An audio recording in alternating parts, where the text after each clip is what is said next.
एक कहानी कुएं का मेंढक। समुद्र से कुछ दूर कुएं में एक बड़ा काला मेंढक रहता था। उसका जन्म वहीं हुआ था। वह एक दिन भी बाहर नहीं निकला था। उसे बाहरी दुनिया का कोई ज्ञान ही नहीं था। वह स्वयं को बहुत अधिक होशियार समझता था और कुएं में पेड़ कीट पतंगों को खाकर मोटा ताजा हो गया था। एक दिन जब वह दोपहर में ऊँघ रहा था तो समुद्र का एक मेंढक धड़ाम से कुएं में आ गिरा। उसने सोचा कोई बड़ा सा कीड़ा आ गया है और उसकी ओर लपकने लगा। जब उसने दोबारा देखा तो आश्चर्यचकित होकर मन ही मन कहने लगा, यह तो मेंढक लगता है, पर मेरे जैसा काला नहीं। अपने भय को छिपाते हुए वह गंभीरता से बोला, हे भाई, तुम कौन हो? समुद्र के मेंढक ने उत्तर दिया, मैं एक परदेसी हूँ। हाँ हाँ, मुझे पता है, परंतु तुम्हें यहाँ क्या काम है? सुनो भाई, मेरी यहाँ आने की कोई इच्छा नहीं थी। मैं अनायास ही गिर पड़ा, पर मुझे आपसे मिलकर बड़ी प्रसन्नता हुई।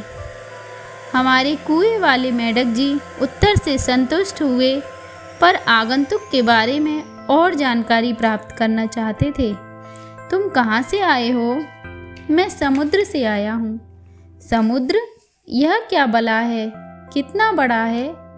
क्या मेरे कुएं के बराबर है? एक ओर से दूसरी ओर कूदते हुए पूछा।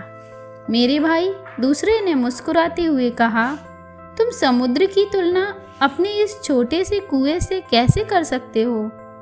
हमारे मेंढक ने एक छलांग लगाई और पूछा, क्या तुम्हारा समुद्र इतना बड़ा है? क्या बकवास करते हो? तुम्हारे कुएं और समुद्र की कोई बराबरी नहीं। समुद्र तो तुम्हारे कुएं से कई गुना बड़ा है। नहीं, मेरे कुएं से कुछ और बड़ा हो ही नहीं सकता। तुम झूठे हो। मैं तुम्हारी बात नहीं मानता, क्योंकि तुमने कभी समुद्र को नहीं देखा। आओ मेरे साथ, मैं तुम्हें समुद्र दिखाता हूँ, फिर तुम्हें असलियत का पता चलेगा। सचमुच मैं तुम्हारे साथ नहीं जाऊँगा। तुम ईमानदार नहीं हो सकते, या तुम मुझसे असहमत नहीं होते। अब आप कृपया कर यहाँ से चले जाएं।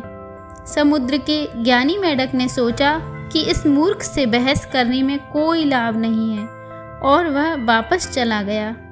हमारे मेंढक जी बड़े प्रसन्न हुए और हंसकर बोले, बड़ा आया, सोचता था कि मुझे बेवकूफ़ बनाएगा। मेरे कुएं से कुछ बड़ा हो ही नहीं सकता। और फिर कुएं के एक कोने से दूसरे कोने में कूद गया।